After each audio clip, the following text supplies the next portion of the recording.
Wah. Selamat Sore Romo Beni, Romo Iwan, Bapak Ibu semua. Sore. sore. Sama Romo, di sini juga lagi hujan deras nih.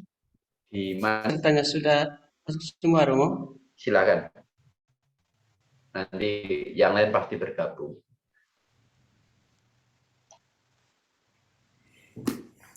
Para suster, frater, bruder, ibu bapak, saudara, saudari, selamat sore. Khusus untuk Romo Beni Pang, selamat sore dan selamat bergabung. Terima kasih atas waktu dan kesempatan, atas kesediaannya pada sore hari ini untuk bergabung menjadi pembicara dalam kursus sore hari ini. Pertama, saya sangat berharap supaya kita semua dalam keadaan sehat walafiat. Dan saya pada sore hari ini, saya Frater Daniel Dagur, dipanggil Frater Denny, dipercayakan untuk menjadi moderator dalam kursus kita pada sore hari ini. Marilah kita memulai kegiatan kita terlebih dahulu dengan doa pembuka. Marilah kita berdoa.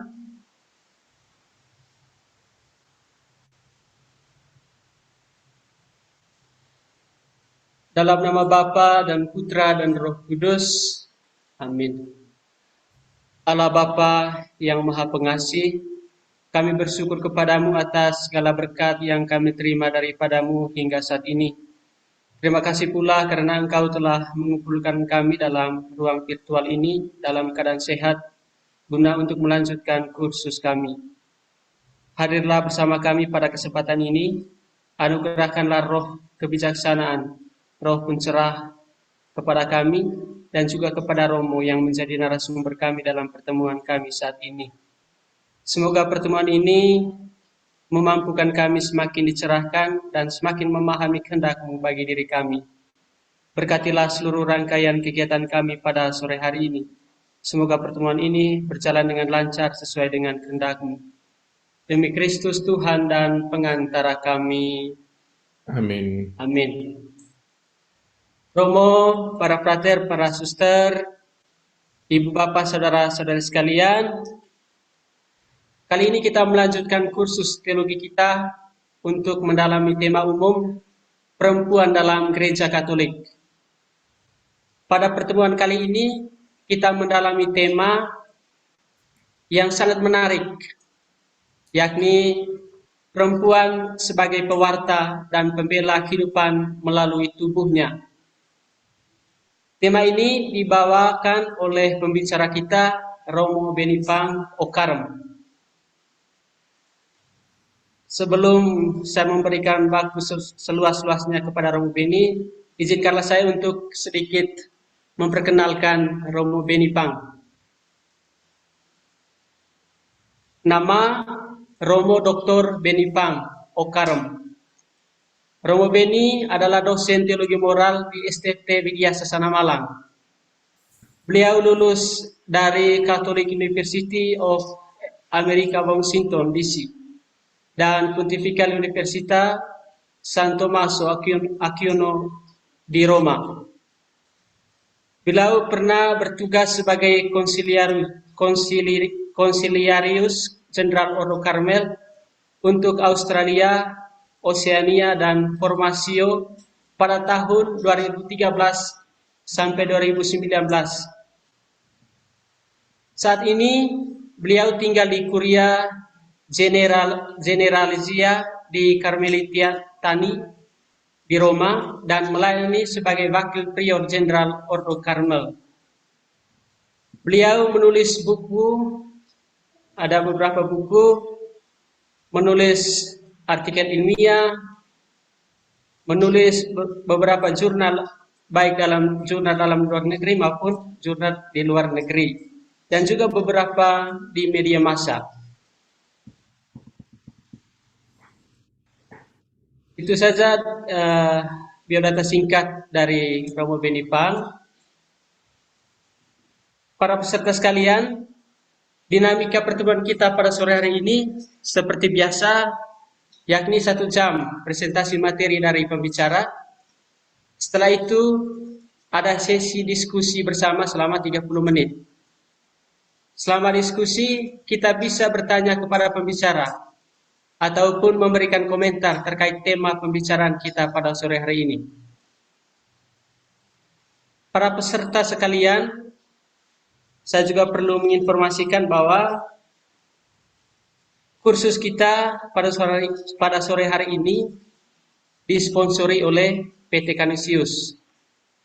Dan satu hal menarik lagi bahwa di akhir pertemuan nanti, persis sebelum doa penutup, akan ada kuis berupa pertanyaan informatif dari panitia terkait materi pertemuan kita pada sore hari ini. Nanti ada 2 pertanyaan dari panitia untuk peserta. Siapa yang bisa menjawab pertanyaan-pertanyaan tersebut akan mendapat door prize berupa buku yang dipersembahkan oleh PT Canisius. Untuk itu, peserta diharapkan mengikuti pertemuan sore hari ini dengan penuh perhatian. Untuk buku door prize-nya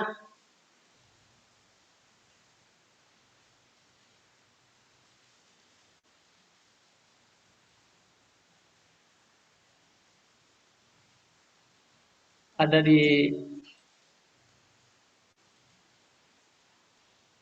mungkin sudah dilihat. Ada buku e-buku dari Romo Agustinus Setia Darmono, Jesuit, dan juga buku Rahim untuk dipinjamkan yang dituliskan sendiri oleh Romo Benipang. Itu saja pengantar dari saya. Waktu selanjutnya saya berikan seluas-luasnya kepada Romo Beni selama 1 jam untuk menyampaikan materi pertemuan kita pada sore hari ini. Terima kasih, Romo Beni, silakan. Baik, terima kasih Frater Denny. Shalom untuk para saudara-saudari sekalian yang terkasih dalam Yesus Kristus. Salam dari kota abadi Roma. Saya akan share screen untuk mempermudah alur pembicaraan kita bersama.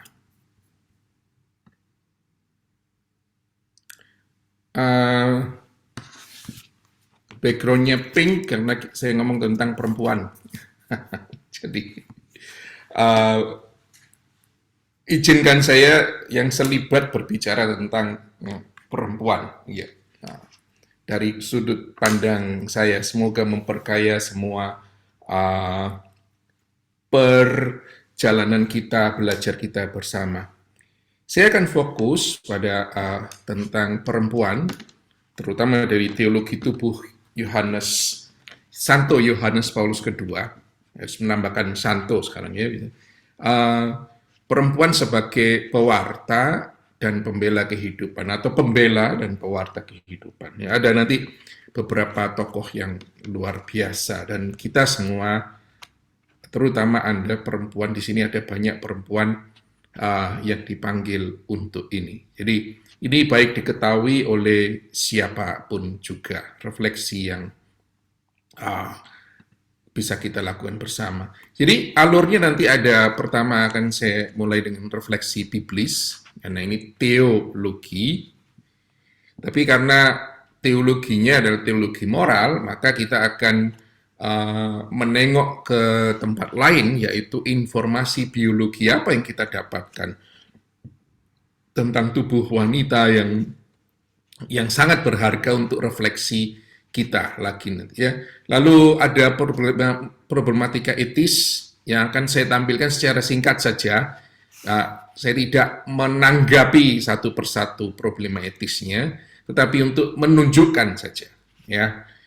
Jadi lalu refleksi singkat tentang teologi tubuh, terutama wanita. Ya, jadi dibuka dan ditutup dengan sebuah teologi. Tentunya Konsili Vatikan II menganjurkan teologi harus bersumber pada kitab suci, kita masuk pertama-tama dalam kitab suci. Nah, beberapa dokumen yang saya pakai yang penting, buku saya pakai, tetapi ada beberapa dokumen yang diproduksi oleh gereja dan saya anjurkan Anda membacanya, yaitu pertama-tama itu disebut Mulieris Dignitatem atau On the Dignity and Vocation of Women yang ditulis oleh Santo Yohanes Paulus II. Evangelium Vitae itu bukan tentang perempuan, tetapi tentang kehidupan secara khusus. Ini berkaitan dengan perempuan, penting sekali. Dan Amoris Laetitia dari Bapak Suci Fransiskus yang menyangkut paut juga tentang perempuan. Jadi pada 3 dokumen gereja ini saya mendasarkan diri, ada banyak refleksi yang mendalam sana. Tapi mari kita masuk dalam firman Allah terlebih dahulu supaya kita memahaminya dengan baik. Ya, bagaimana? Kita mulai dari penciptaan. Ya, dalam dunia, kalau kita melihat buku Kejadian, ini sungguh mengejutkan. Kalau Anda punya background sedikit saja tentang kitab suci, pasti Anda akan terkejut karena orang Yahudi itu sangat patriarkal, ya, sama seperti banyak kultur yang lain. Tentu Yahudi sangat patriarkal. Kalau Anda mau melihat, bacalah buku-buku sesudah Kejadian, itu sangat memandang wanita tidak begitu tinggi. Tetapi ketika kita membuka pada bab 1, ini kita menemukan kata-kata yang sangat mengejutkan sebetulnya. Yaitu disebutkan kisah penciptaan yang menjadi dasar antropologi biblis kita, ya, memahami kita sebagai manusia, tapi manusia laki-laki dan perempuan. Jadi ada statement begini, Allah menciptakan manusia itu menurut gambarnya, menurut gambar Allah diciptakannya dia, ya, singular, lalu kemudian dari singular itu keluar laki-laki dan perempuan diciptakannya mereka. Jadi gambar dan rupa Allah itu bukan laki-laki. Gambar dan rupa Allah itu laki-laki dan perempuan. Nah, itu penting sekali. Dari sejak awal ini tentu mengejutkan di masyarakat yang patriarkal yang menyebut Allah itu dengan Bapa gitu. Nah, ini Allah mengatakan diri gambar dan rupanya adalah laki-laki dan perempuan. Ya, kita akan mengerti nanti kelak bahwa Allah lepas dari jenis kelamin apapun. Ya. Ini mari kita. Jadi, martabat wanita itu dan tubuhnya, ciptakan itu dengan tubuhnya kan. Maka saya enggak malu menampilkan gambar-gambar telanjang yang Anda lihat ada di Kapela Sistina juga, itu memancarkan kemuliaan Allah dan menurut gambar dan rupanya. Kita cari gambar dan rupa Allah itu seringkali carinya ke kapel-kapel, cari ke tubuhmu, itu penting sekali. Nah, lalu disebut dalam kitab Kejadian itu ada refleksi yang bagus. Saya sedang menulis buku, doakan saya sedang menulis buku tentang moral seksualitas yang tidak gampang sama sekali. Ada banyak hal yang harus saya gali lagi. Nah, di sini sudah 2 bab selesai. Nah, di sini ditampilkan tuh, saya harus menggali banyak dalam tentang penciptaan ini.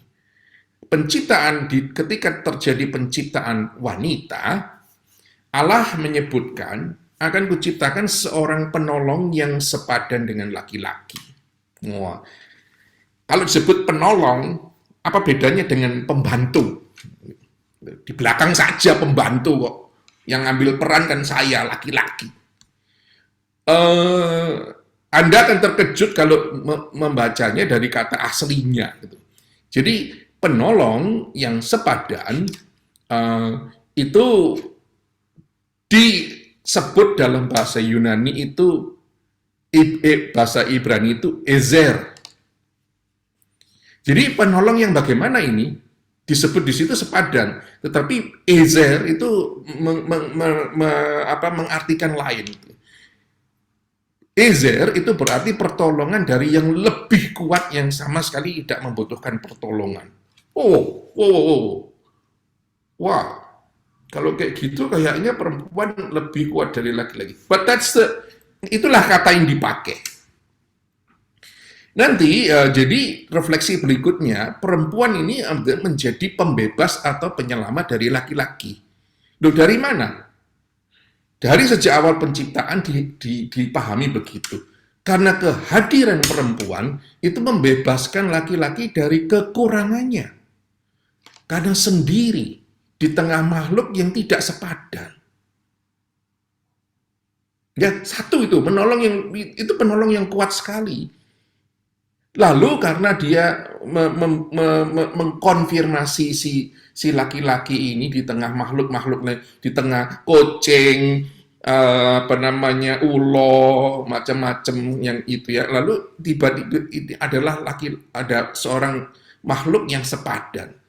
Dia membuat berbeda dengan laki-laki untuk semakin menyadari kelaki-lakiannya. Nah, di hadapan perempuan, laki-laki semakin menyadari bahwa dia adalah laki-laki. So, kehadiran perempuan ini bukan sekedar dekorasi, tapi maknanya sangat dalam bagi keberadaan seorang laki-laki. Ezer adalah pertolongan, nanti kalau Anda lihat lagi, itu lebih dalam. Nah, beranjak ke perjanjian baru, kalau Anda buka Injil Lukas, bab pertama, ini kejadian pertama, penciptaan. Dan karya penciptaan itu nanti diangkat lebih agung lagi dalam karya penebusan. Siapa yang memulai karya penebusan? Pada siapa Allah berbicara? Pada perempuan. Makanya itu kalau disingkir-singkirkan, tidak ada artinya perempuan sih. Buka kitab suci dan perjanjian lama, perjanjian baru itu tokoh atau perempuan ini kuat banget. Nah, peristiwa inkarnasi, kalau Anda membaca Lukas, Injil Lukas, bab 1, peristiwa inkarnasi yang kalau kita ikut liturgi dengan sungguh ya, yang dikandung dari perawan Maria dan dilahirkan, itu kita kan nunduk kan. Tapi ingat, siapa itu? Di tubuh siapa? Sang Sabda menjadi manusia, et verbum caro factum est, di seminari Garum itu saya belajar bahasa Latin ini, tapi belum sadar pada waktu itu bahwa verbum caro factum est dalam tubuh perempuan. Maria dari Nazaret, wanita yang sangat sederhana. Keselamatan masuk ke dalam dunia melalui tubuh perempuan. Itu. Ini kalau saya ingin ngomong pada orang-orang yang wanita bijak, macam-macam itu untuk including this kind of theology. Mengapa nanti kita sangat menghormati bunda kita, ya, sekaligus menghormati seluruh perempuan.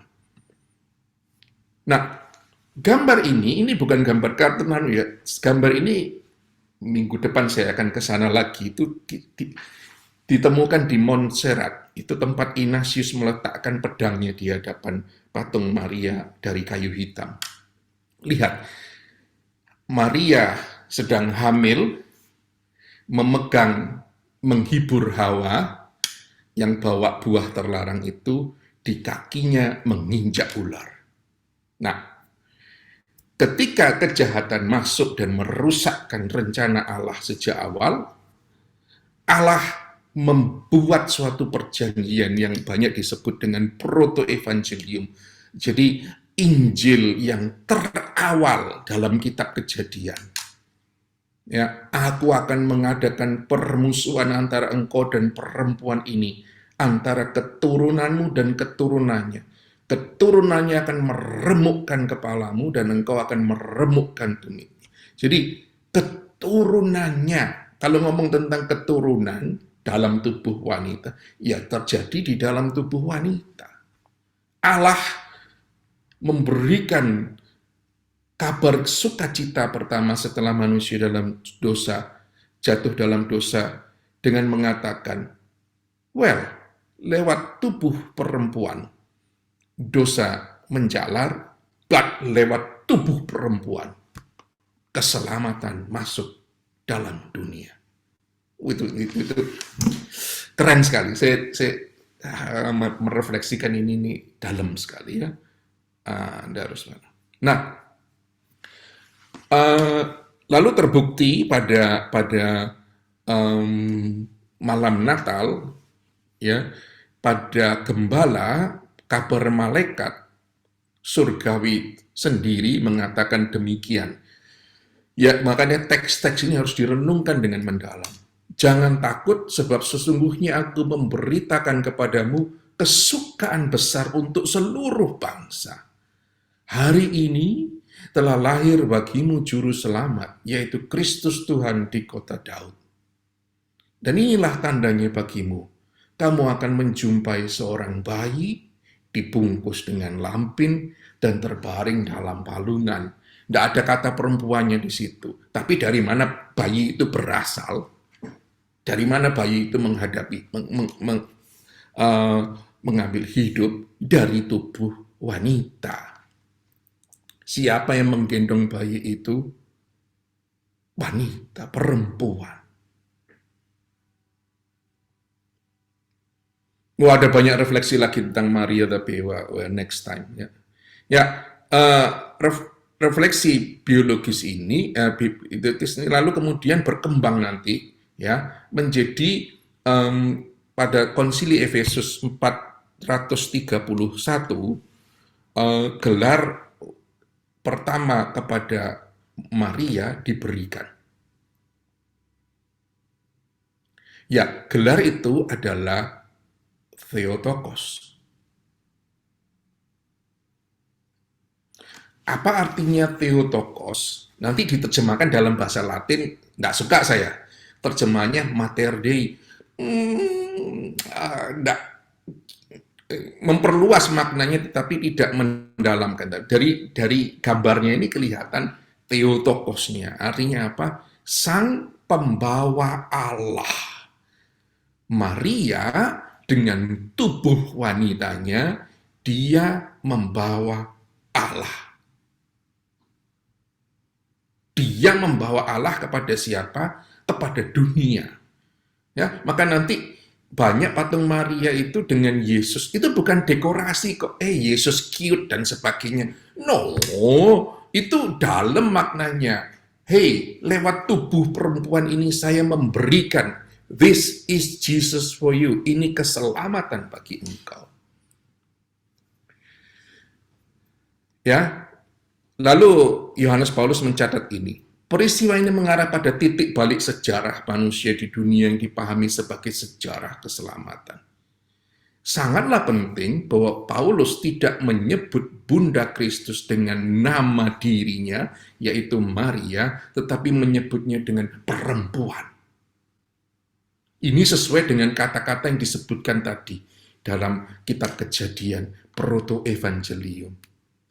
Dia adalah sang perempuan yang hadir pada peristiwa penyelamatan utama yang menandai kepenuhan waktu. Peristiwa ini diwujudkan dalam dirinya, saya bisa ganti, dalam tubuhnya dan melalui tubuhnya. Wow.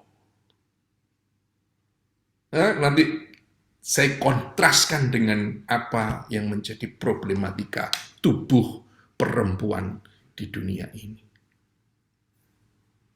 Oke, ini refleksi teologisnya. Nah, untuk memperdalam refleksi teologis yang mungkin bagi orang modern agak mengambang, informasi biologis diberikan. Nah, biologi mengatakan sesuatu.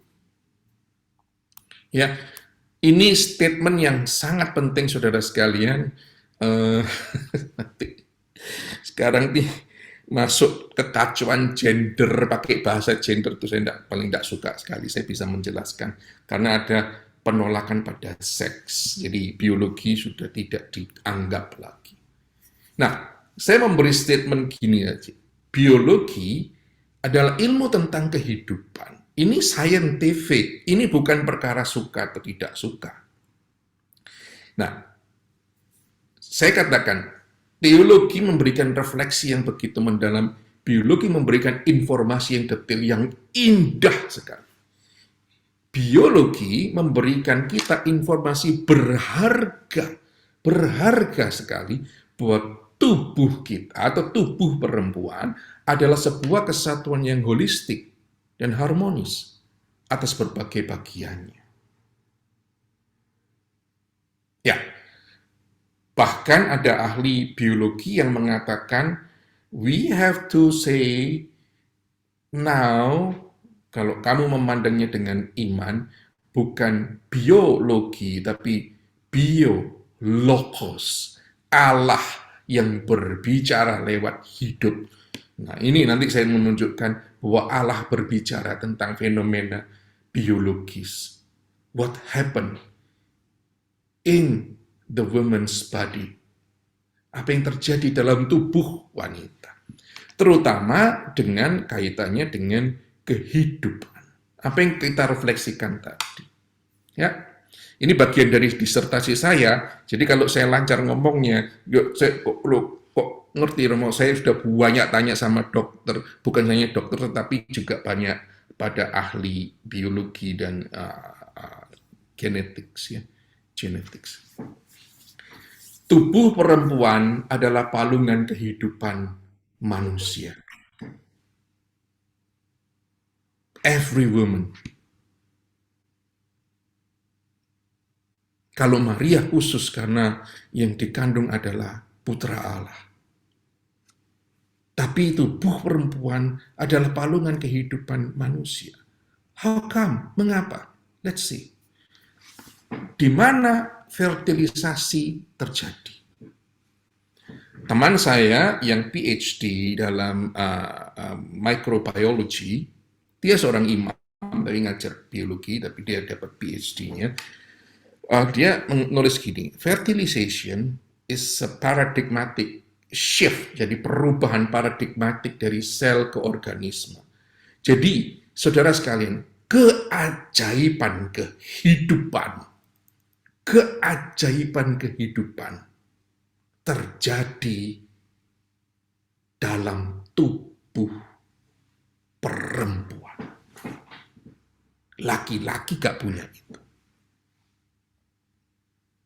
Laki-laki mungkin menyumbang sperma yang penting untuk menentukan jenis kelamin dan sebagainya. Tapi peristiwa dari sekedar sel telur, ovum, dan sperma itu terjadi perubahan yang paradigmatik, yang seolah-olah menjadi lompatan yang luar biasa. Dari sel ke organisme yang hidup, yang akan kalau dibiarkan menurut papernya itu, saya baca, dia nulis paper ilmiah tapi isinya sangat puitis ya. Kalau dibiarkan dia akan menjadi bayi yang beratnya 3 kilo, lalu kemudian dibiarkan dia akan menjadi nenek tua yang berumur 85 tahun. So, when the miracle of life starts dalam tubuh wanita, di tuba fallopian, di mana kalau kita tanya dari sudut biologos ya, dari sudut memandangnya dari sudut teologi, di mana Allah mengajak kita bekerja sama untuk menciptakan manusia baru, dia dalam hubungan seks tentu, tetapi terjadinya manusia baru lewat hubungan seks itu ada dalam tubuh perempuan, tidak dalam tubuh laki-laki. Nah, Maka nanti seluruh perdebatan tentang aborsi dan itu kan perkara statusnya embrio, ya men. Sejak saat sel telur dibuai, mulailah kehidupan baru yang bukan ayah dan bukan hidup ibunya. Makin manusia baru, berkembang secara mandiri. Ia tidak akan menjadi manusia kalau belum manusia pada saat itu. Oke, itu tentang embrionya ya. Kita yakin, kita percaya. Nanti kalau dalam perdebatan tentang aborsi, ini posisi yang very very strong and scientifically proven. Saya bisa ngomong. Tetapi ini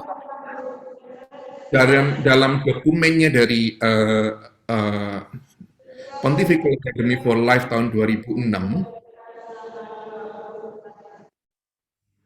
itu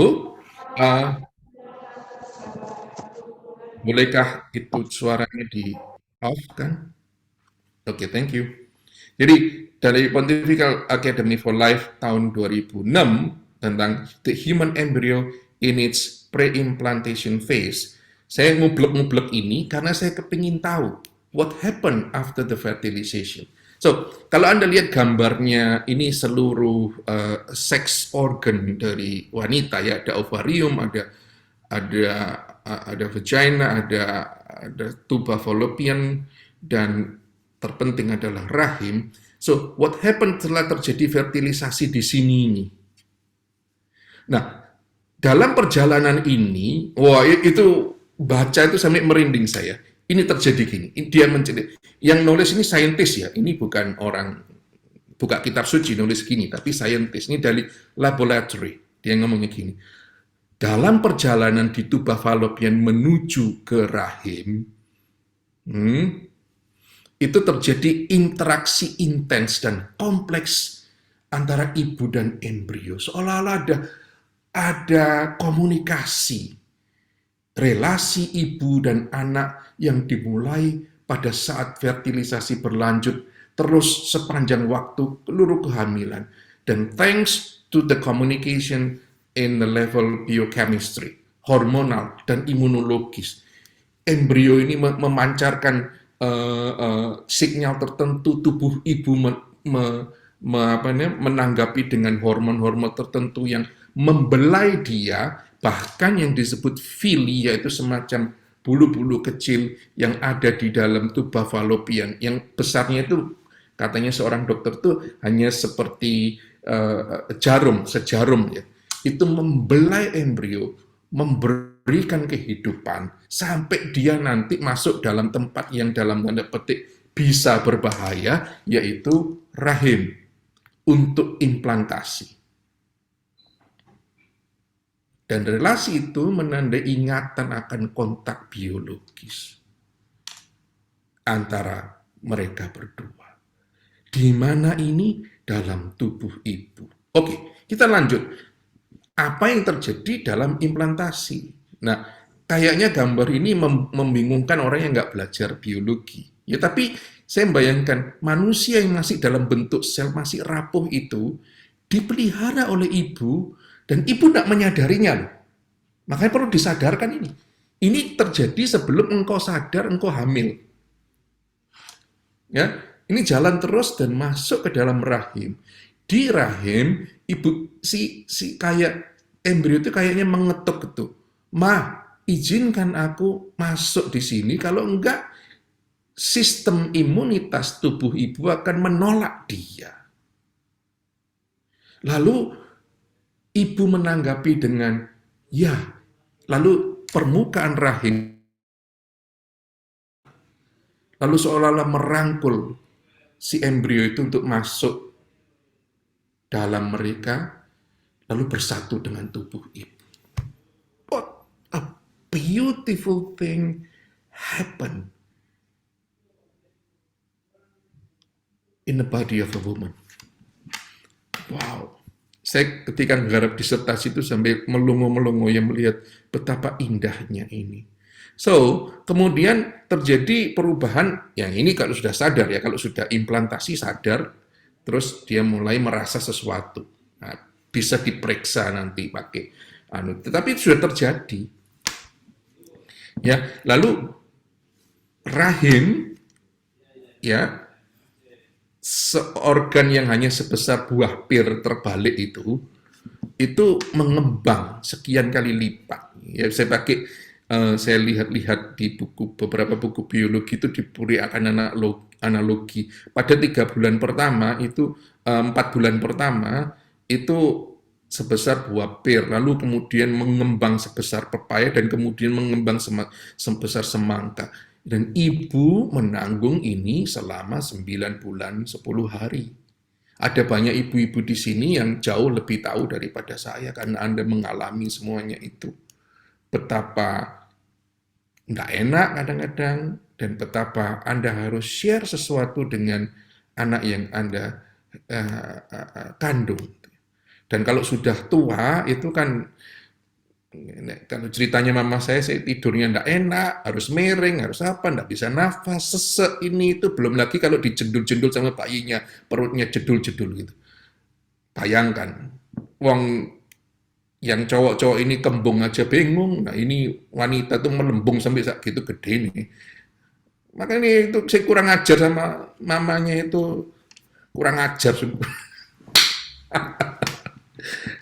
So beautiful ya. Kalau saya makanya saya nggak mau menjelaskan aborsi itu, saya nggak mau pakai pendekatan yang mau gambar bayi mati. No, I will explain the beauty of life happening yang terjadi dalam tubuh wanita. So, kamu mau abuse itu? Ya, ini gambar yang perubahan yang besar yang tidak mudah. Pakai sampai kakinya bengkak dan sebagainya. Wow. Lalu Evangelium Vitae, Yohanes Paulus memberikan renungan yang indah ini. Menjadi seorang ibu melibatkan persekutuan khusus dengan misteri kehidupan saat kehidupan itu berkembang dalam rahim wanita. Kontak yang unik dengan manusia baru yang berkembang dalam rahimnya ini menimbulkan sikap terhadap manusia, tidak hanya terhadap anaknya sendiri. Jadi Yohanes Paulus mau ngomong, ini dari peristiwa itu kita bisa belajar bagaimana sikap kita pada orang lain. Tapi juga terhadap setiap manusia ya, yang secara mendalam menandai kepribadian wanita. Dari wanita dan apa yang terjadi dalam tubuhnya, kita bisa belajar sesuatu. Seorang ibu menyambut dan mengandung manusia lain dalam dirinya, memungkinkan manusia itu tumbuh dalam dirinya, memberinya ruang, menghormatinya dalam keunikannya.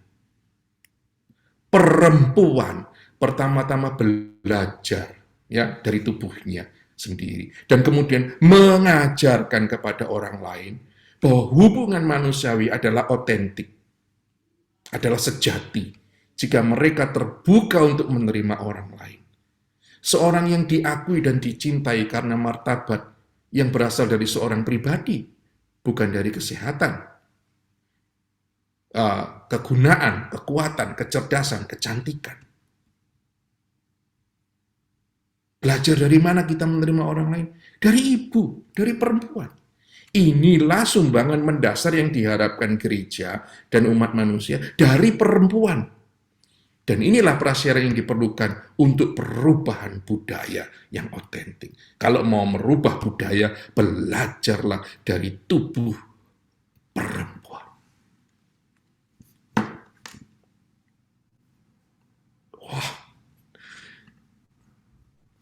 Oke. Apik-apik tadi ya, bagus-bagus. Sekarang mari kita lihat problem. Let's take the right problem. 1. Abortion. So you know ya betapa dalamnya tubuh wanita, keindahannya. Tapi dalam arti tertentu, siapa agen yang menyetujui sebuah aborsi? Ibunya sendiri. Nah, ini saya update dari buku saya, sudah update ini ya. Jadi saya ambil dari WHO tahun 2021, jadi terbaru. Sekitar 73 aborsi yang sengaja terjadi di dunia setiap tahun. Itu yang tercatat loh, 73, hitungan. Satu tahun ada berapa hari, dan 73 juta dibagi 365. So, satu hari ada berapa? Dan itu yang tercatat. Nah, 6 dari 10, 61% dari semua kehamilan yang tidak diinginkan, dan 3 dari nggak sengaja, karena saya hubungan seks nggak sengaja apa? Hubungan seks kok nggak sengaja, kayak orang jatuh itu nggak sengaja. Omongan kecelakaan, saya nggak suka cerita kecelakaan. Kecelakaan kok direncanakan, nyewa hotel dulu, apa macem-macem. Bukan kecelakaan, itu rencana.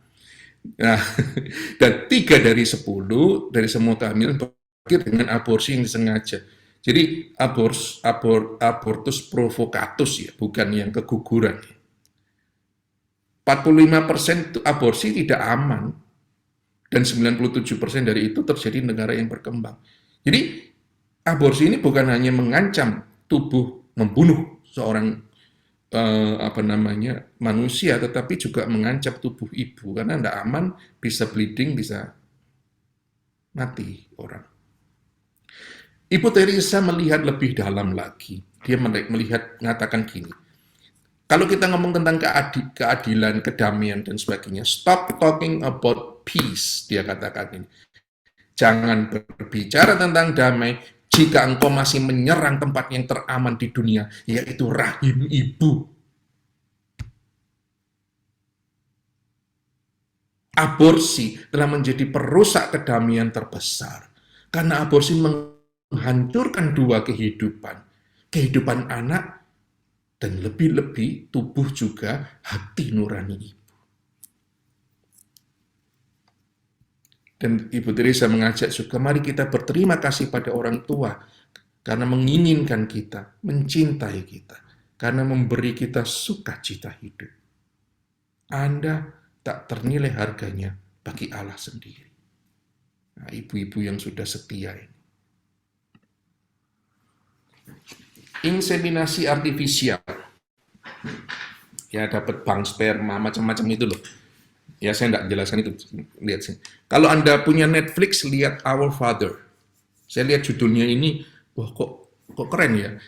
Ternyata saya pusing. Habis nonton ini pusing. Agak mau mual-mual gitu. Karena ada inseminasi artifisial. Ini dokternya ahli inseminasi artifisial, membantu pasangan yang tidak subur. Tetapi kemudian dokter ini secara secretly memakai spermanya sendiri untuk membuahi perempuan-perempuan yang berobat padanya. Nah, mulai dari seorang anak yang curiga tentang hal ini. Lalu terjadi investigasi yang membuat saya muak gitu loh melihatnya.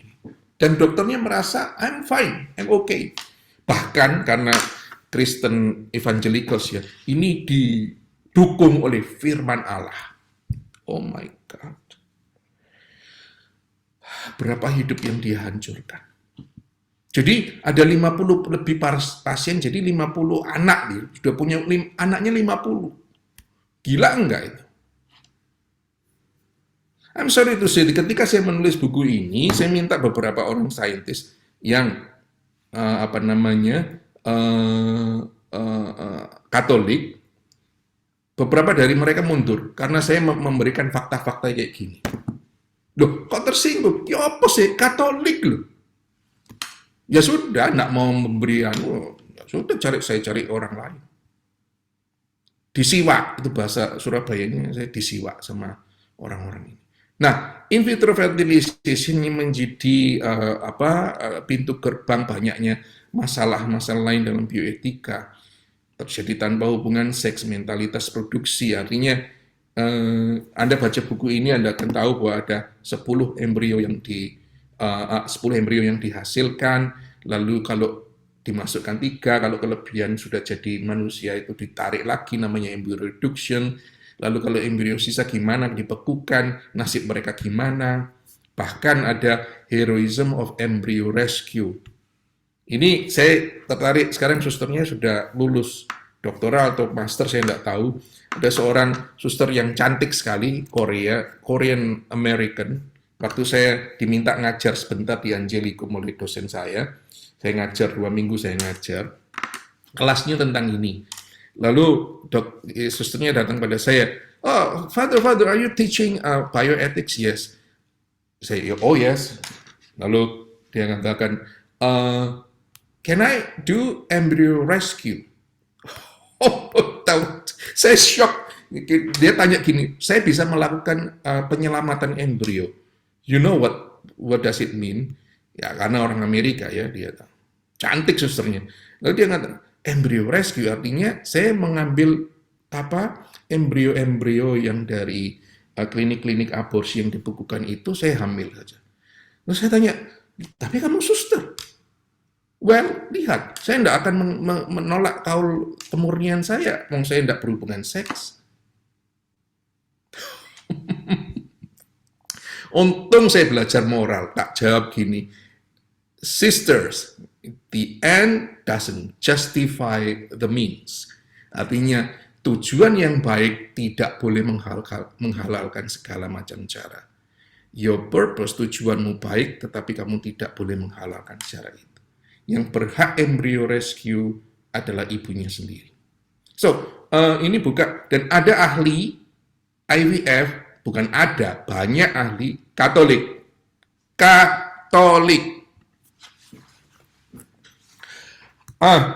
Ini yang saya pakai judul dari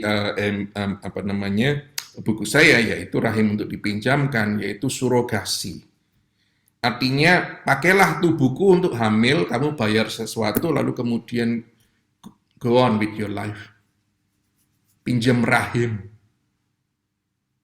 So, the sanctuary, tempat kudus itu dijadikan tempat pinjam-meminjam. Ya, kalau Anda mau lihat ini film Netflix lagi, itu Mimi. Lah, bagus sekali. So what happened? Itu bisa nangis lihat Anda. Luar biasa. Ya, saya singkat-singkat saja untuk ini ya.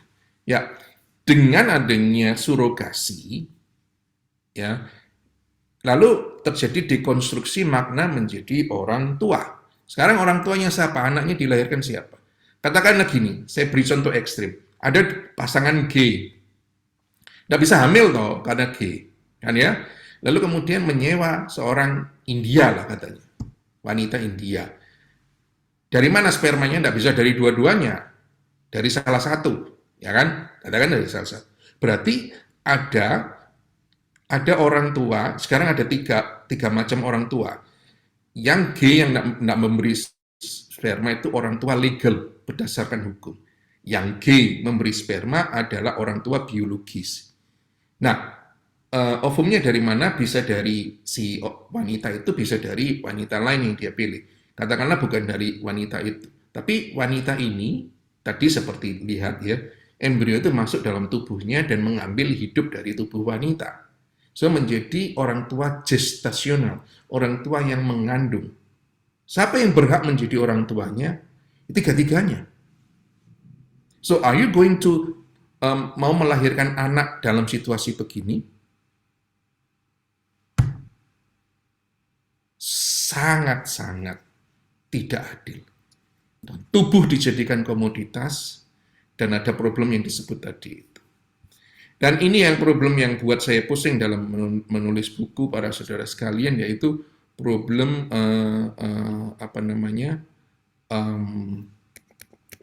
kok macet kan saya. Problem transgenderism, yaitu dengan lahirnya ini pasangan Dana Sultana. Saya di kelas saya pernah memberi ini problem ini pada para frater. Jadi si Dana Sultana ini yang ini. Jadi dia adalah cewek lalu jadi cowok gitu. Tapi enggak operasi plastik. Yang ini cowok jadi cewek, terus kemudian kawin, terus yang hamil ini. Lain kali aja ngomong, ini buat saya pusing. Jadi saya hanya nunjukkan aja, ya. Ini saya lagi bergumul dengan buku saya tentang pemerkosaan, ya ada statistiknya begitu besar.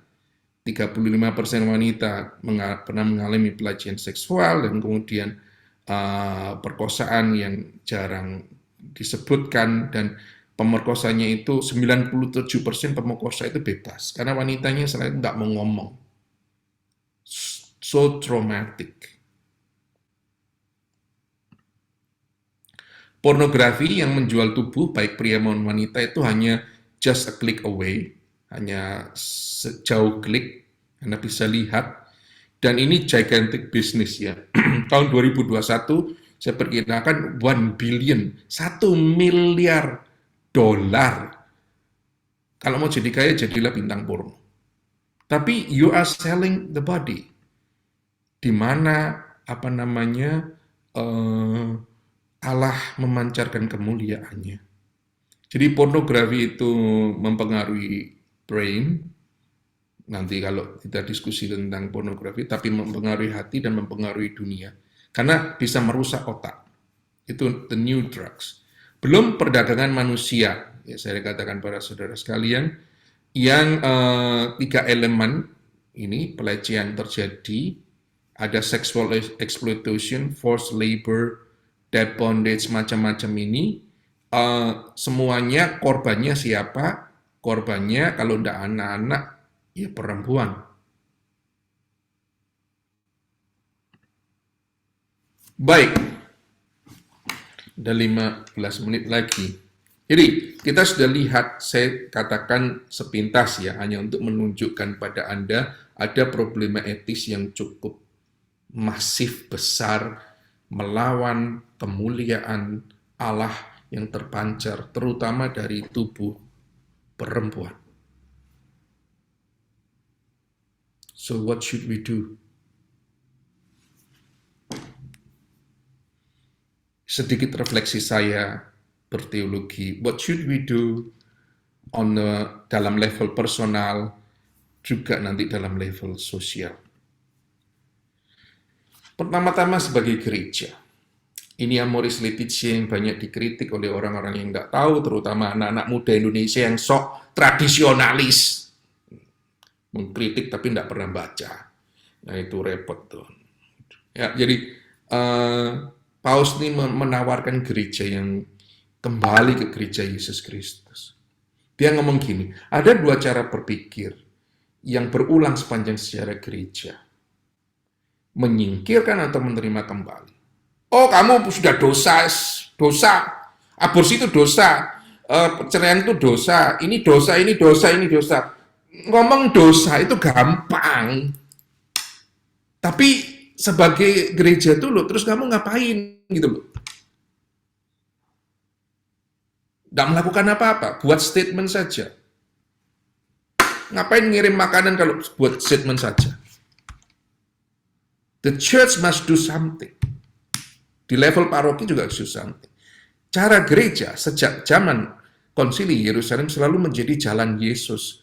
Jalan belas kasih, jalan memulihkan kembali. Bukan buat statement, kamu sudah berdosa, kamu sudah aborsi, kamu sudah... So buat kalau sudah orang buat begitu. Kamu polisi atau kamu imam? Kamu pengadilan atau kamu gereja? Back to Jesus. Jawaban yang besar sekali untuk level pribadi, kembali kepada Yesus. Tapi saya sudah aborsi. Tapi hidup saya juga tidak karu-karuan. Tapi saya sudah pernah diperdagangkan. Saya pernah dilecehkan secara seksual. Oke, back to Jesus. Saya mengajak Anda untuk berefleksi tentang wanita dan tubuhnya dari perempuan Samaria, Yohanes 4, 1-42. Nanti baca lagi. Oh ya, ada serial gratis. Kalau Anda punya aplikasi itu bisa mendownload aplikasinya yang namanya The Chosen. Itu gratis serial TV tentang hidup Yesus. Dan itu membuat setiap tokoh-tokohnya ini hidup. Karena serial TV panjang banget. Nah, lihat wanita Samaria. Selain Maria Magdalena, ini wow, mind blowing. Karena saya sudah buku saya yang Andai Kau Tahu Karunia Allah yang ini, moralitas, ini saya tulis karena saya melihat bahwa cara Yesus mengajarkan moral itu seperti dialog dengan wanita Samaria. Maka saya sebut andai kau tahu karunia Allah. Ya, jadi Yesus berjumpa dengan wanita dengan background yang tidak beres ini. Ya, nanti saya tunjukkan itu background-nya apa itu. Ya, jadi tapi kata-kata Yesus pertama kali karena wanita ini menghindari untuk ngambil air. Di Palestina kan nggak ada pet kan dulu, ngambil air di sumur kan. Sumurnya itu sumur Yakub. Dihindari karena dia takut ngomong orang lain. What happened? Karena hidupnya nggak benar. Nggak mau dengar gosip. Tapi di sana ada Yesus. Ini refleksi saya melihat itu.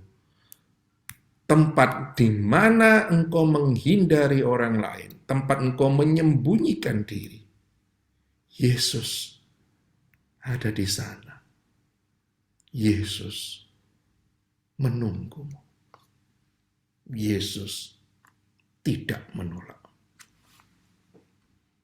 Dan Yesus sebelum semuanya terjadi yang lain-lain menawarkan, jika engkau tahu tentang karunia Allah dan siapa yang sedang ngomong sama kamu, berilah aku minum, maka niscaya engkau telah meminta kepadanya dan ia memberikan padamu air hidup, Roh Kudus.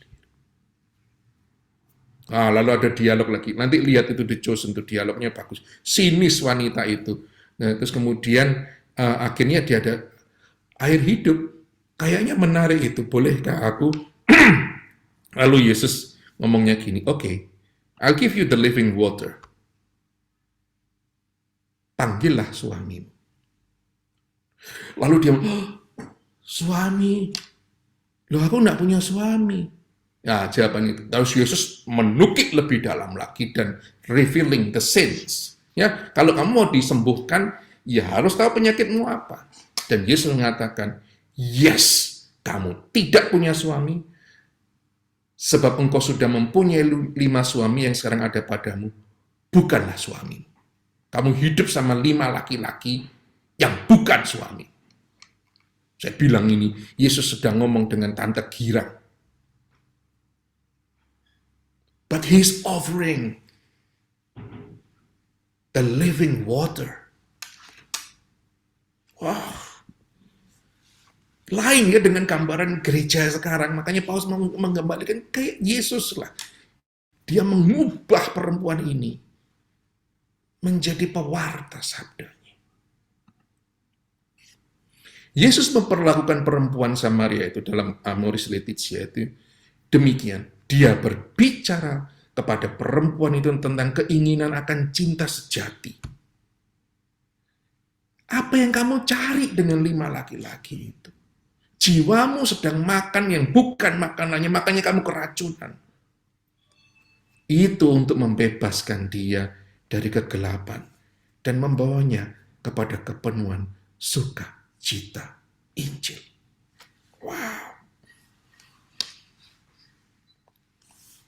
Wow, pada perempuan yang abuse tubuhnya, Yesus mengatakan, "Behind those abuse, I see you."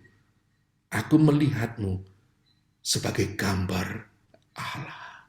Dan saya mau memulihkan itu. That's the church. Ini yang ditolak oleh yang tradisionalis itu, yang maunya statement saja. Ini dosa. Mari ngono dosa. Nah, perempuan yang berzina ini juga ada panjang ya. Nanti Anda baca sendiri, saya sudah berikan ini semua. Tapi intinya gini, saya mau katakan sama seperti tadi. Ketika Yesus sedang menyembuhkanmu untuk menjadikan engkau orang lebih baik, Yesus pertama-tama menukik ke dalam penyakitmu. Kepada perempuan yang berzina ini, dia katakan tidak, gak apa-apa berzina. No, dia memberikan pertanyaan, mana orang yang mau melempari kamu dengan batu? Artinya apa? Siapa orang yang mau membunuhmu? Artinya apa? Bahwa perbuatanmu itu menuntunmu pada maut. Kamu mati. hati perempuan. Tubuhmu yang kamu mulia itu kamu rusak macam you are dead. Kayak di tepi jurang gitu, tapi Yesus mengulurkan tangan. Aku tidak menghukummu.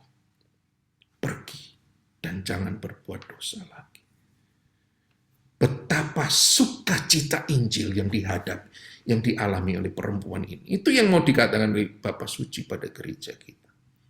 Nah, Yohanes Paulus sebelumnya mengatakan gini, mengapa sih sampai Yesus ini punya pendekatan yang begitu mulia, tidak menghakimi. Dia mengatakan tubuh itu mampu memperlihatkan apa yang tidak kelihatan, yang rohani dan ilahi. Jadi tubuh itu seolah-olah menurunkan yang dari atas ke dalam dunia ini. Dicipta untuk mengalihkan misteri yang tersembunyi sejak kekal dalam Allah ke dalam realitas dunia yang kelihatan. Tubuhmu menjadi tanda atas misteri agung itu. Wah, apalagi tubuh wanita, perempuan. Maka jangan heran kalau Yesus pada malam perjamuan terakhir untuk memberikan diri yang terdalam, dia mengatakan, "This is my body." Saya memberi refleksi pada para romo.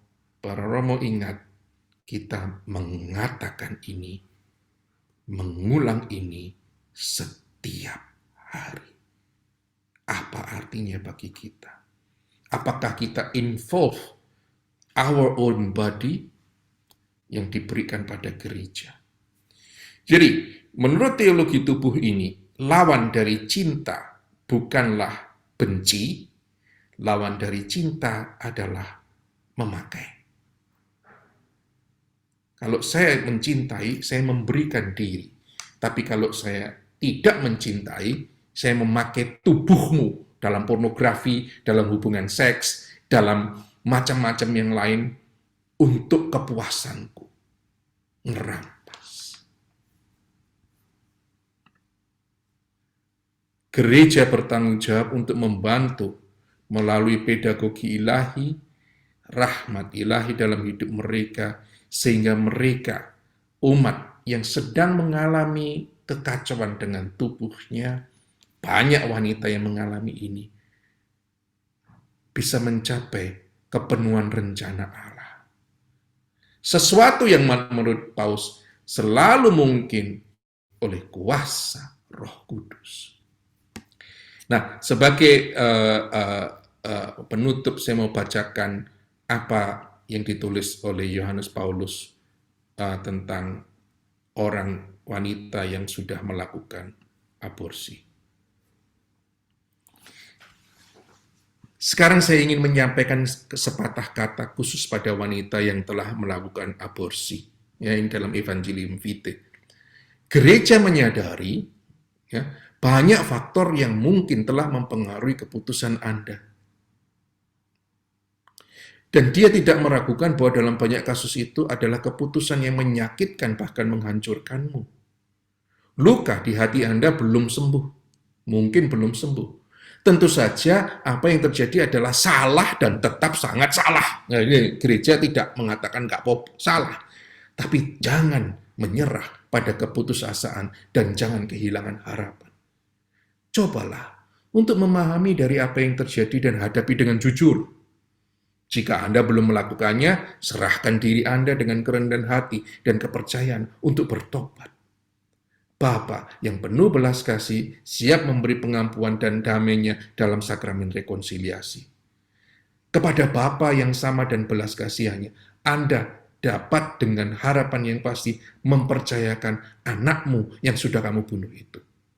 Dengan bantuan dan nasihat yang bersahabat dan bantuan ahli dan orang lain, dan sebagai hasil dari pengalaman yang menyakitkan Anda sendiri, Anda, nah ini yang diminta Paus, dapat menjadi salah satu pembela yang paling piawai. Hak setiap orang untuk hidup. Melalui apa? Melalui komitmen Anda pada kehidupan. Baik dengan menerima kelahiran anak-anak lain, atau dengan menyambut dan merawat mereka yang paling membutuhkan seseorang untuk dekat dengan mereka. Anda harus menjadi penggalak cara baru dalam memandang kehidupan manusia. Jadi, para ibu yang sudah melakukan aborsi tidak disingkirkan, tapi harus menjadi pewarta kehidupan. Kalau wanita Samaria aja diubah menjadi pewarta sabda, para ibu yang sudah aborsi harus menjadi pewarta kehidupan. Itu yang dikehendaki gereja. Mari kita doakan doa yang menjadi penutup dari Evangelium Vitae. O Maria, fajar dan terang baru, Bunda kehidupan, padamu kami mempercayakan perkara kehidupan. Lihatlah ya Bunda, pada sejumlah besar bayi yang tidak diizinkan untuk dilahirkan, kaum miskin yang hidupnya dipersulit, laki-laki dan perempuan yang menjadi korban kekerasan brutal, orang tua dan orang sakit yang dibunuh oleh ketidakpedulian atau karena belas kasih yang keliru. Berikanlah agar semua orang yang percaya pada Yesus Putramu dapat memberitakan Injil kehidupan dengan jujur dan kasih pada orang-orang zaman ini. Mohonkanlah agar mereka mendapatkan kasih karunia untuk menerima kabar gembira itu sebagai hadiah yang selalu baru. Sukacita untuk merayakannya dengan syukur sepanjang hidup mereka, dan keberanian untuk menjadi saksi dengan berani untuk membangun bersama dengan semua orang yang berkehendak baik, peradaban kebenaran dan cinta kasih, untuk memuji dan memuliakan Allah, pencipta dan pencinta kehidupan.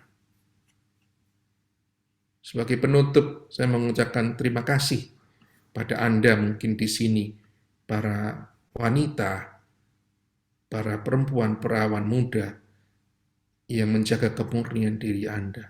Terima kasih. Terima kasih kepada para ibu yang sudah menjadi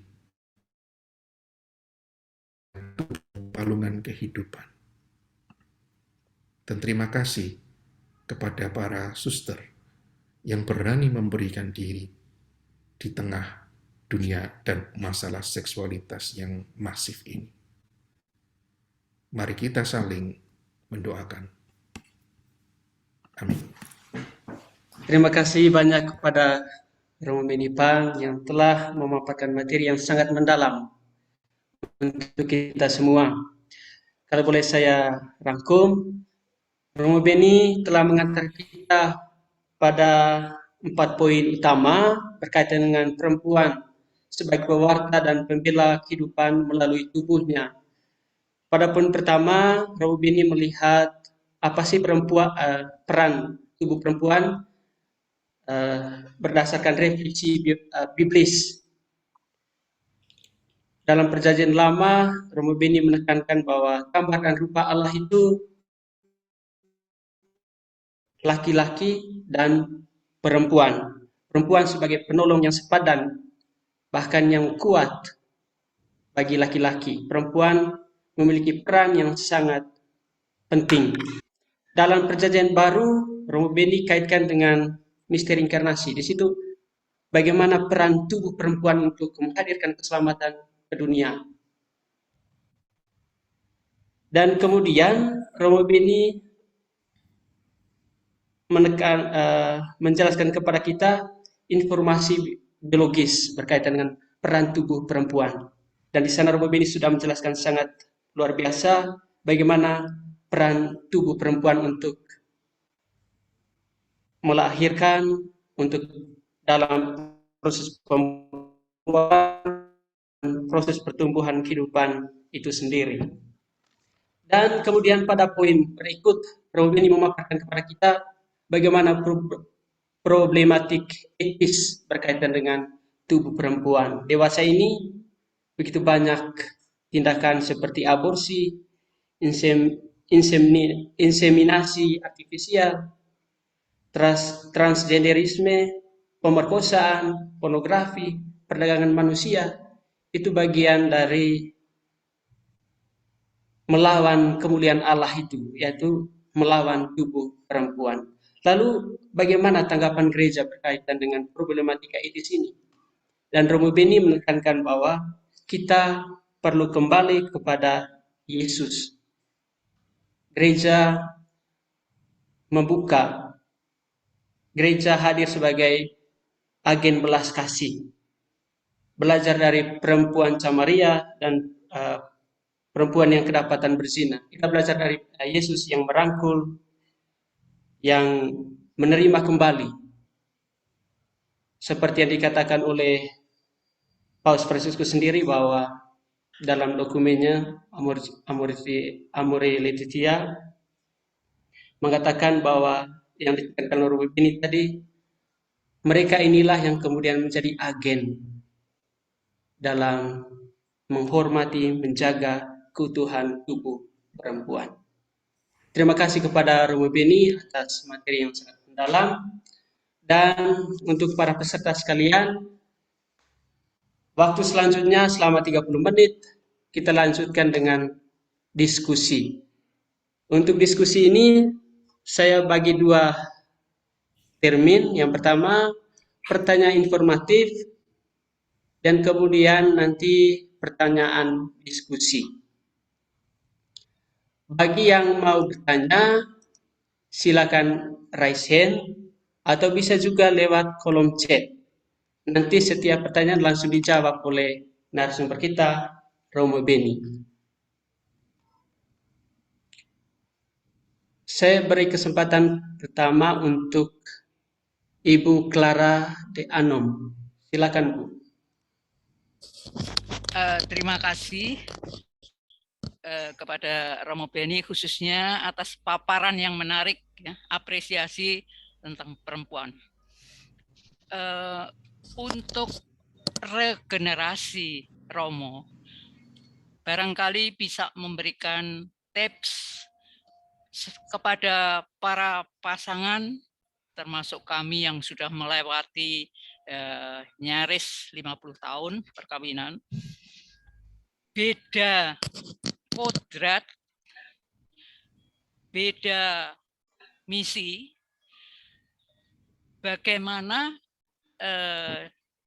caranya menuju satu visi, menuju kehidupan kekal yang diharapkan gereja. Itu saja, Romo Beni. Ya, Bu, terima kasih. Ya, Ibu tadi menyebutkan tentang pembinaan. Saya juga mau memperluas sedikit tentang pembinaan kursus perkawinan tuh ya. Itu nggak tahu lah mutunya kursus perkawinan ini kalau cuma hukum-hukum saja, Ya. terus nggak mendalam, nggak melihat makna suami istri, melihat seksualitas, lalu problem-problem yang konkret kayak gitu ya, lebih bagaimana menanggapinya. Ya sudah, terus jadinya sorry to say very cheap. Ya, banyak kursus perkawinan itu very cheap. Jadi kalau romonya nggak bisa ya panggil orang lain dah gitu, yang bisa gitu. Nggak usah ditangani sendiri. Tapi I'm sorry to say that karena itu nanti adalah kayak kalau peperangan itu menjadi garda depan untuk preventif ya, memberikan kesadaran yang lebih tinggi pada anak. Jadi pertanyaan Anda ini sulit sekali, Bu. Ini mengandaikan menerima sexual difference, perbedaan antara pria dan wanita, dan bagaimana nanti itu diterima, disyukuri, dan dikembangkan seumur hidup. Nah, Ibu tahu sendirilah sama suami Anda kan perjuangannya tidak cuma 1-2 tahun, tapi seumur hidup untuk mengerti, loh kenapa sih kok dia begitu? Kalau kita ngerasain, kenapa kok dia begitu? Suaminya juga ngerasain, kenapa kok bojoku kayak gitu modelnya? Nah, ini kan sama-sama, jadi untuk saling mengerti, tetapi ada sexual difference, perbedaan seks itu justru memperkuat. Kalau secara teologis saya mau katakan gini, justru laki-laki dan perempuan ini nanti akan memberikan wajah yang lebih utuh siapakah gambar dan rupa Allah. Nah, untuk itu, waduh, jerentengannya panjang, Bu. Bahan berbulan-bulan untuk kursus perkawinan. Tapi that's a good point untuk merevisi banyak kursus perkawinan kita ya. Jauh lebih praktis, lebih spiritual, dan lebih menolong gitu loh pasangan untuk masuk dalam perkawinan yang semakin tidak mudah. Itu Bu yang bisa saya jawab. Ya, terima kasih. Terima kasih Romo Beni atas jawabannya. Ini Romo ada pertanyaan di kolom chat dari Pak Reno. Ingin bertanya, bagaimana tanggapan Romo atas gerakan feminis yang menganggap bahwa tubuhnya adalah miliknya sendiri, sehingga ia bebas melakukan aborsi, fertilisasi, sterilisasi, dan lain-lain berdasarkan ideologi feminis itu sendiri. Mohon dijelaskan, Romo. Ya, gerakan feminisme ini macam-macam ya. Ya, tidak semua feminis itu buruk. Harusnya feminis, ya artinya. Tapi kalau sudah isme itu menjadi bahaya yang di situ. Semua orang harus jadi feminis.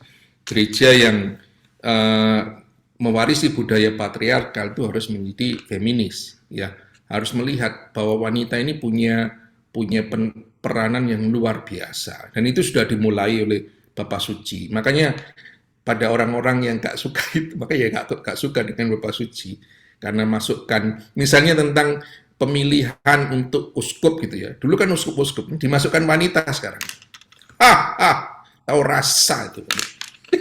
Memilih uskup ada wanitanya di dalam.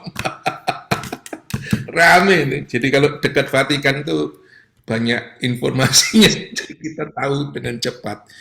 Baik, ya jadi feminisme, kita kembali ke feminisme, itu feminisme ekstrim ya, yang aliran kiri, dan ini yang menjadi apa ya, yang menunjukkan, menurut saya itu ya, menunjukkan kerusakan terbesar pada tubuh mereka itu. Jadi my body is my mind gitu ya.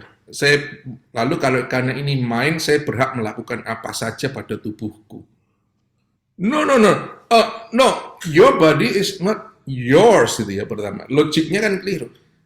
Kamu membuat tubuhmu sendiri? Enggak. Dari kedua orang tua kan? Ya. Dari mana kehidupan berasal? Dari Allah. Kita tidak bisa membuat tubuh kita sendiri. Bertumbuh, bekerja, makan, dan ya itu mungkin dari uang kita sendiri, tapi bertumbuh untuk itu kan anugerah. Basically itu sebuah anugerah. Jadi karena anugerah, yang memiliki hak atas hidup itu siapa? Bukan kamu. Makanya bunuh diri itu oleh semua agama ditentang. Karena it's not your right to take. Kamu tidak bisa memberikan kehidupan, dan kamu tidak boleh mengambil kehidupan orang lain dan dirimu sendiri. Nah, ini feminisme itu menentang semuanya ini postmodernisme kan gitu. Dekonstruksi semuanya, pokoknya saya tidak mau percaya semuanya, yang bisa saya percaya adalah diri saya sendiri. So, individualism par excellence, individualism tingkat tinggi, yang paling tinggi. Saya tidak bisa diganggu-gugat. Dan itu yang terjadi. Sudah alirannya adalah aliran isme. Lalu ada logik yang kayak gini ya, tentang aborsi ya, supaya kita lebih tahu bagaimana posisi mereka. Jadi, saya, wanita dan laki-laki tidak sejajar. Loh kenapa? Menurut logika mereka itu begini. Karena seks kita berbeda. Tapi nature membuat seksnya kita berbeda. Terus gimana untuk mengatasi ini? Wah, saya juga harus punya hak kalau pria bisa berhubungan seks tanpa menjadi hamil, saya juga punya hak untuk bisa berhubungan seks tanpa hamil. Itu yang disebut kesetaraan gender. So cheap ya, kesetaraan gender itu dianggap kesetaraan dalam bisa berhubungan seks. Gimana sih? Lalu kemudian, tapi faktanya kalau you berhubungan seks, you akan hamil. So, what is the way out? Cara keluarnya adalah aborsi. aborsi adalah way out atau cara keluar bahwa saya mengendorse atau menggarisbawahi kesetaraan gender. Karena tubuh saya adalah milik saya, tidak ada seorang pun yang boleh tinggal dalam tubuh saya tanpa seizin saya. Maka bayi itu tidak saya izinkan tinggal tubuh saya. Saya berhak untuk mengeluarkannya. Hence, abortion. So, kita menghadapi banyak logik yang kayak gini, yang nanti ekstrim ya, bahkan sampai di Amerika Latin, di Argentina itu salah satunya, misa pro-life itu dimasuki oleh orang-orang feminis gini, telanjang tuh. Wanita-wanitanya telanjang. Dan sudah mendegradasi keindahan, kemuliaan tubuhnya sendiri di hadapan banyak orang. I'm sorry to say that. Let's pray. Terima kasih Romo Beni atas jawabannya. Kita beralih ke pertanyaan berikutnya Romo. Di kolom chat ada dari para novis Alma. Romo mau bertanya, apakah bayi tabung atau pengambilan embrio dari rahim perempuan ke perempuan yang mandul itu diperbolehkan dalam gereja Katolik atau tidak? Enggak, jawabannya singkat enggak. Mengapa kok enggak? Argumentasinya baca buku saya. Makanya nanti kuisnya harus bisa. Sorry to say that. Enggak. Ada argumentasi yang dalam. Gini, gereja ketika menjawab tidak, itulah maksud saya menulis buku ini supaya orang enggak. Karena kadang-kadang baca dokumen gereja itu pusing ya. Gereja ketika menjawab tidak, itu latar belakangnya di sini itu, wah, itu luar biasa besar. Ya, ditolak karena pertama-tama tidak melakukan hubungan seks, ditolak juga pertama akibatnya itu sangat berbahaya. Makanya saya sebut tadi membuka 1001 kemungkinan untuk masalah bioetika pada awal hidup manusia. Termasuk seperti tadi membentuk mentalitas produksi, jadi manusia tidak dianggap sebagai manusia, tetapi sebagai produk. Ya, milih yang mana yang baik gitu. Itu yang saya ambil embrionya. Kalau lebih saya buang, padahal itu sudah jadi manusia, dan saya bekukan. Nah, ada implikasi yang sangat mengerikan di balik itu semua. That's why gereja mengatakan tidak. Kalau ditanya posisinya iya atau tidak, tidak.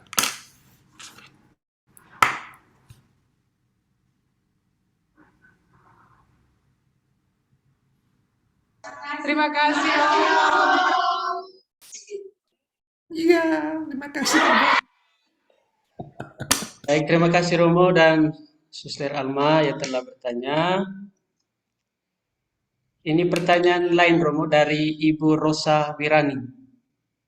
Apa pendapat Romo jika pasangan melakukan KDRT, bolehkah saling mengenal hidup serumah untuk mengetahui tabiat masing-masing pasangan?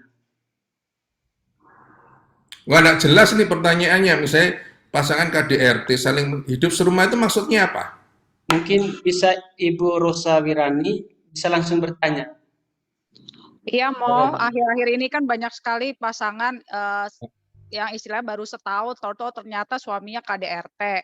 Nah, apa menurut Romo untuk supaya saling mengenal dulu, mereka boleh diperbolehkan hidup serumah dulu sebelum menikah? Itu aja sih, Mo. Makasih. Ya, maksudnya hidup serumah ini apa? Are you allowing having sex? No, to know each other aja, Mo. Boleh apa enggak menurut Romo gimana? Enggak perlu harus seks, Mo, tapi misalnya tahu tabiatnya dia, ternyata dia rada gila atau enggak kan ketahuan kan, Mo, kalau misalnya udah hidup serumah 1 kali 24 jam gitu loh, Mo. It's okay, tapi risky ya. Jadi, kalau itu bisa dijaga, kan banyak sekali. Kalau saya pernah di Amerika ini banyak anak-anak muda ini yang nyewa satu rumah, lalu hidup bareng gitu, laki-laki, perempuan punya kamar masing-masing tapi hidup bareng, masak bareng dan sebagainya. That's okay gitu ya.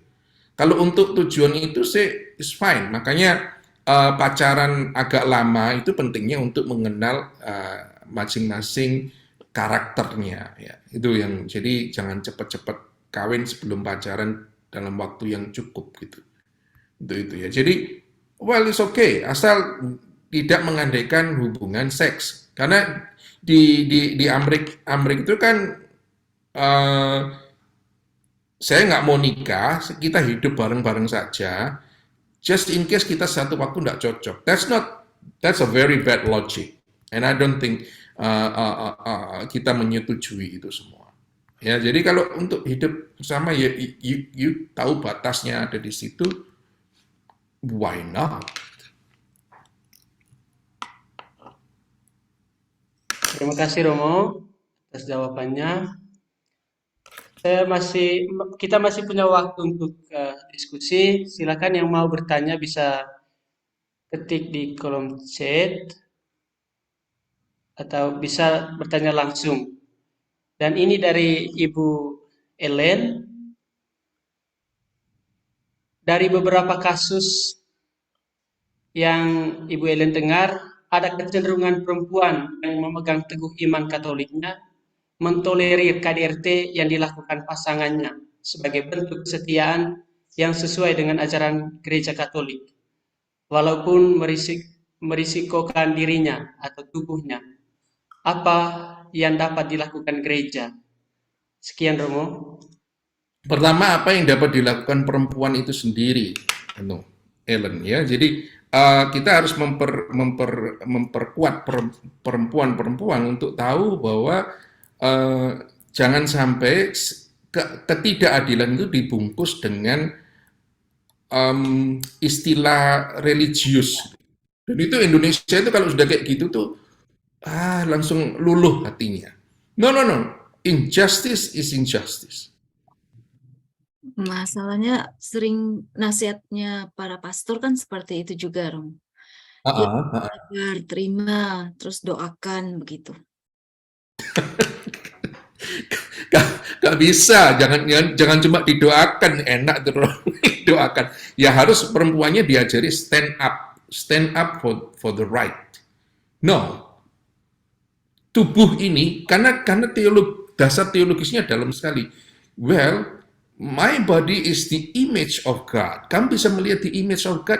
Cari di mana yang bisa? From my body. Dan lagi saya sudah jelaskan tadi betapa mulianya tubuh wanita yang seperti demikian. Kalau you membuat kekerasan, you pertama-tama, kalau mau saleh-salehan ya argumentasinya ya, you pertama-tama sedang menghina sang pencipta tubuh itu sendiri. Isn't it? Karena dalam teologi tubuhnya Yohanes Paulus kedua, ini ya dalam relasi hubungan seks ya, kalau wanita tidak mau berhubungan seks, lalu dipaksa oleh prianya, lalu terpaksa untuk melayani dan sebagainya, John Paul II dengan berani memberi dalam tanda kutip, that is a kind of rape in the life of husband and wife. So, untuk menunjukkan bahwa betapa mulianya wanita ini bukan objek. Ya, mencintai itu bukan objek, ini person. Dihargai sebagai person. Ya, makanya kita apalagi Ellen kamu banyak mewartakan di sana sini, saya kira untuk memperkuat wanita secara lebih konkret untuk tahu akan martabatnya, akan haknya yang mulia itu. Sehingga prianya nggak bisa dibuat main-main. Nggak buat main-main, enak pria itu banyak. Iya, Rom. Maka Yesus menantang pada perempuan yang berbuat zina itu memang perempuannya berbuat zina ya. Tetapi siapa yang menggunakan itu semua? Itu laki-laki. Laki-laki ini semua gak genah. Gak genah. Ya, jadi ajaran gereja sih udah betul ya, Romo. Tapi nyampe di lapangan di bawah itu yang masih jauh gitu, Romo. Pemahaman Ya, yang masih. betul. Makanya gini, Ellen. Jadi jangan sampai kan negara kita Indonesia ini kan kalau dipoles dengan ayat kitab suci, sudah orang puas gitu. Jangan sampai itu pernah terjadi. Ya.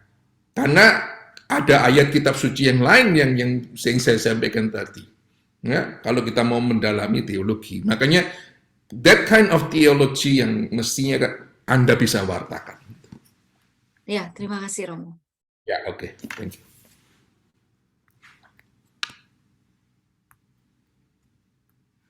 Oke, terima kasih kepada Romo dan para peserta yang aktif bertanya, berdiskusi pada sore hari ini. Karena kita dibatasi oleh waktu, maka kita lanjutkan dengan kuis. Nah, Saya akan mempresentasikan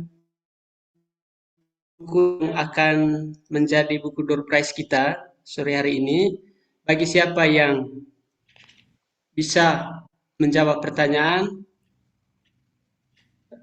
akan mendapatkan buku door prize yang sudah disediakan oleh panitia. Apakah sudah dapat bisa terlihat di layar? Sudah. Itu buku dari Romo Agustinus Setio Darmono dan dari Romo Benipang sendiri. Pertanyaannya sangat sederhana. Siapa yang akan menjawab lebih awal di kolom chat, nanti yang bersangkutan akan mendapat buku yang disediakan oleh panitia. Harap dengar baik-baik pertanyaan pertama. Pertama, apa sikap gereja terhadap berbagai problematika etis yang terjadi dewasa ini?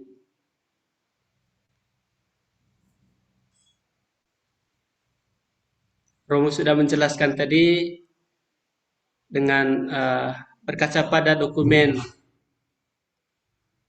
Paus Fransiskus yang terbaru berkaitan dengan dokumen Amore Laetitia. Itu pertanyaan pertama. Dan pertanyaan kedua yang sangat mudah, apa tema kegiatan kita pada sore hari ini? Nanti dulu, brother. Yang pertama ditentukan dulu pemenangnya. Kan sudah ada beberapa yang masuk di kolom chat.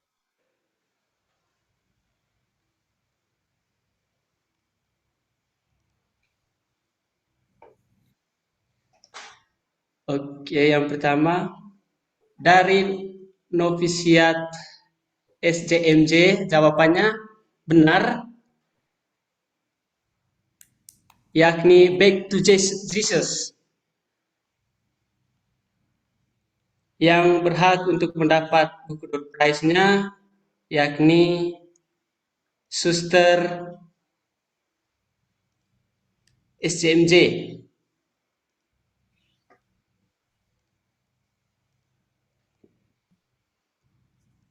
Dan nanti kami menghubungi, brother. Jadi, susternya akan kami hubungi.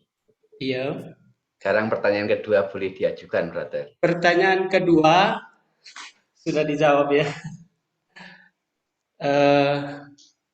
Karena saya sudah sampaikan pertanyaan kedua tadi, yakni apa tema kegiatan kita sore hari ini, maka yang berhak mendapat buku door prize dari panitia yakni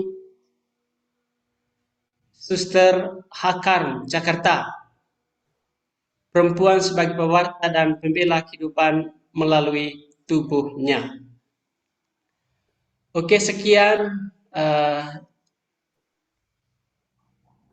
bagian sini. Kita lanjutkan dengan closing statement dari Romo sebagai penutup dari Romo Benipang. Oh, saya lagi. Baik. Saya kira sudah jelas. Jadi, marilah kita menjadi, terlebih pada Anda perempuan, untuk menjadi pembela dan pewarta kehidupan bukan melulu lewat kata-kata, tetapi melalui tubuhmu, melalui hidupmu yang bisa jelas dilihat oleh banyak orang. Karena tubuh itu memancarkan kemuliaan Allah. Ya, ada banyak tantangan, dunia tidak senang dengan itu. So that's the fight. Let's fight together, saling membantu secara intelektual, tapi juga the spiritual battle yang akan kita wage. Ya, it's gonna be very tough ya, sangat sulit, sangat masif. Tapi mari Allah yang berperang bagi kita, mari kita bersama-sama bekerja sama dengan Allah. Terima kasih Romo Beni yang telah memberikan closing statement. Sekali lagi saya selaku moderator dan juga mewakili panitia ingin pertama-tama mengucapkan terima kasih kepada Romo Beni yang telah membantu kami untuk mendalami tema pada sore hari ini, tema yang sangat menarik dan semoga sangat bermanfaat bagi kita semua, bagi peserta dalam kehidupan selanjutnya. Saya juga berterima kasih kepada semua peserta yang terlibat aktif dalam kegiatan sore hari ini. Terima kasih juga kepada panitia yang telah menyelenggarakan kegiatan ini, Romo Iwan dan STT, sehingga kegiatan sore hari ini bisa berjalan dengan lancar. Dan terima kasih kepada PT Canisius yang telah mensponsori seluruh kursus kita, baik kursus hari ini maupun kursus selanjutnya. Dan saya kira karena waktu kita sudah selesai, apakah ada sesi foto sebagai dokumentasi, Romo Iwan? Saya kira sudah diambil oleh panitia. Oh iya. Bisa diakhiri dengan doa penutup. Terima kasih. Terima kasih Romo Iwan. Marilah Romo, para suster, para frater, ibu bapak, saudara-saudari, kita menutup kegiatan kita pada sore hari ini dengan berdoa. Marilah kita berdoa dalam nama Bapa dan Putra dan Roh Kudus. Amin. Bapa yang Maha Baik, terima kasih atas berkat-Mu bagi kami selama pertemuan kami pada sore hari ini. Semoga apa yang kami bicarakan dalam pertemuan kami pada sore hari ini, kami resap dalam hati kami, dan kami aplikasikan dalam kehidupan kami yang konkret. Semoga kami semakin mencintai tubuh kami, menghargai tubuh kami, menghargai kehidupan kami. Demi Kristus, Putra-Mu, Tuhan kami, yang hidup kini dan sepanjang masa. Amin. Dalam nama Bapa dan Putra dan Roh Kudus. Amin. Terima kasih. Terima kasih. Terima kasih, Terima kasih, Romo Beni.